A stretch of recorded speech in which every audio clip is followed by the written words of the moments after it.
Long before modern maps divided the land into states like Manipur, Nagaland, and Assam, there existed stories that were never written in books. They lived in memory, in songs, in rituals, and in the identity of the people. But as time passed, many of these stories began to fade. And then came a man who refused to let that happen. Gangmumei Kamei. He was not just a historian, he was a preserver of truth, a voice for his people, and a bridge between the past and the present. Born in a region rich in culture, but often ignored by mainstream narratives, Gangmumei Kamei grew up understanding one painful reality, that the history of his people, especially the Zeliangrong Nagas, was largely absent from written records. Their past existed mostly in oral traditions, passed down from generation to generation. But oral history, while powerful, is fragile. It can disappear if not preserved. This realization shaped his life's mission. Instead of choosing an easier path, he dedicated himself to documenting the untold history of his people.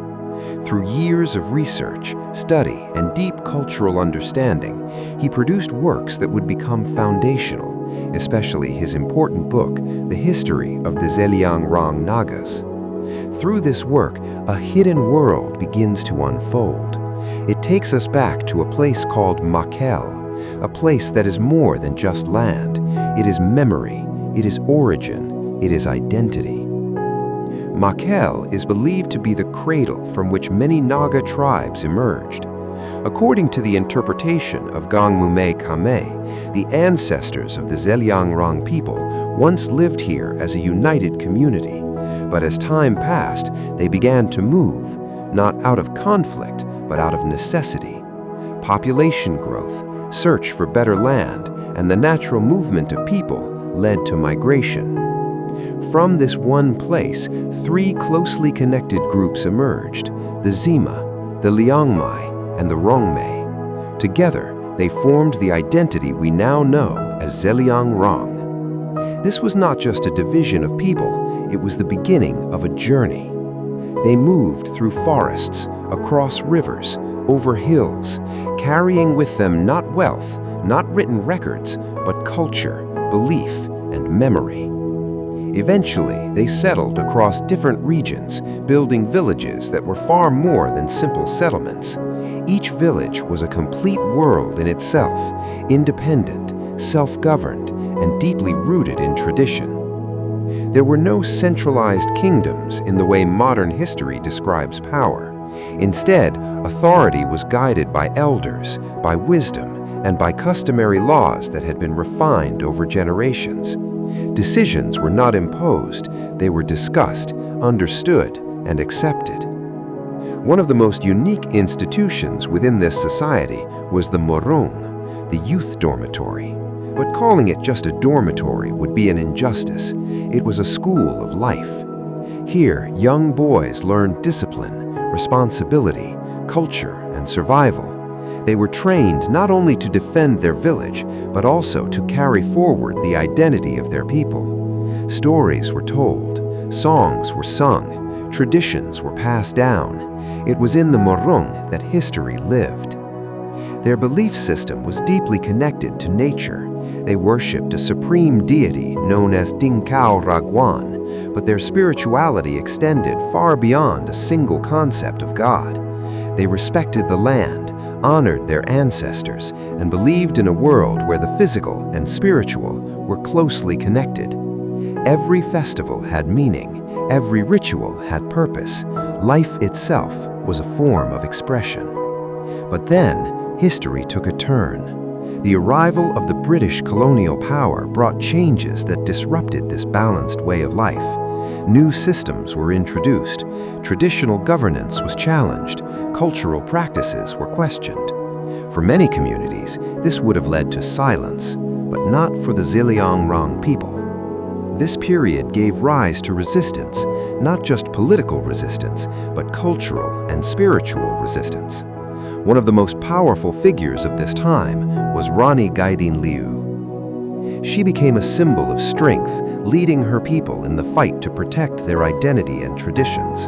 Alongside leaders like Haipu Jadonan, movements like the Heraka movement emerged, aiming to revive and reform indigenous beliefs while uniting the people. Through the writings of Gangmumei Kamei, these events are not just seen as isolated struggles, but as part of a larger story, a story of survival, dignity, and resistance. And yet, despite the depth and importance of his work, Gangmumei Kamei remains relatively unknown outside certain circles. Why? Because mainstream history focuses on empires, wars, and powerful nations. It often overlooks the voices of indigenous communities, especially those from regions like Northeast India. But this is exactly why rediscovering him matters, because his work reminds us that history is not only written by the powerful, it is also preserved by those who care enough to protect it. Today, his legacy continues to live through students, researchers, and communities who draw strength from his writings. He gave his people something invaluable, a written identity in a world that often ignored them. And in doing so, he gave the rest of the world an opportunity to understand a history that is rich, complex, and deeply human. Rediscovering Gangmumei Kamei is not just about remembering a historian, it is about remembering a people. It is about respecting a culture. It is about acknowledging that every story matters, even the ones that were never written in the first place. Because when a history is forgotten, a part of humanity is lost. And when it is rediscovered, we don't just learn about the past, we understand ourselves a little better. And when we begin to understand ourselves a little better, we begin to see the world differently. Because the story preserved by Gangmumei Kamei is not just about one community in Northeast India. It reflects something universal, the human struggle to belong, to survive, and to be remembered. As time moved forward, the Zeliangrong people did not remain frozen in the past. Change came, slowly at first, then rapidly. With the arrival of Christianity, new belief systems began to spread across Manipur, Nagaland, and Assam. Education expanded. Modern political systems were introduced. Younger generations began to look outward, towards new opportunities and new ways of life.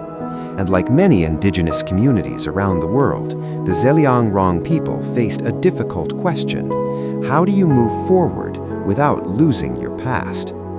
This is where the importance of Gangmumei Kamei's work becomes even clearer.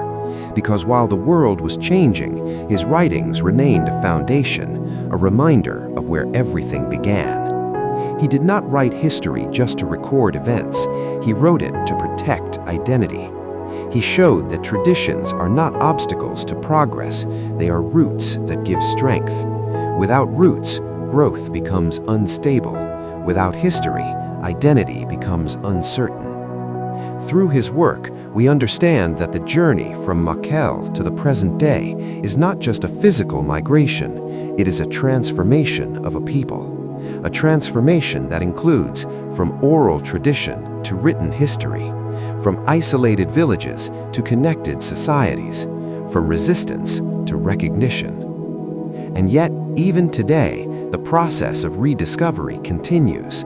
Many young people are only now beginning to learn about their own history. Many outside the region are hearing these stories for the first time. And that raises an important question. How many histories like this still remain hidden? How many voices are yet to be heard? The story of Gangmumei Kamei is a reminder that knowledge is not always lost. Sometimes it is simply waiting to be rediscovered, waiting for someone to read, to listen, and to share. Because history only lives when it is told. And now, that responsibility passes to us, to tell these stories, to preserve them, to make sure they are not forgotten again. Because the rediscovery of Gangmumei Kamei is not the end of a story, it is the beginning of a new one. A story where the voices of the past are finally heard in the present and carried into the future.